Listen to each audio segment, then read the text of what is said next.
It's Gary from Remap and Revive.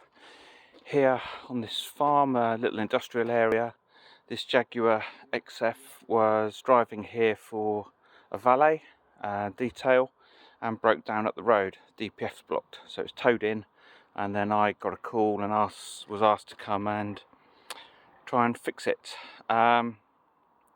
So we're asked to show a bit more of what we do from time to time. So this has been a particularly awkward job, so we needed to jack the car up because it didn't have enough power to drive itself onto the ramps. So the XF pressure sensor is underneath and awkward to get to, so we've had to take the pressure sensor pipe off and put a new pipe on with that Jubilee clip to get the chemicals in.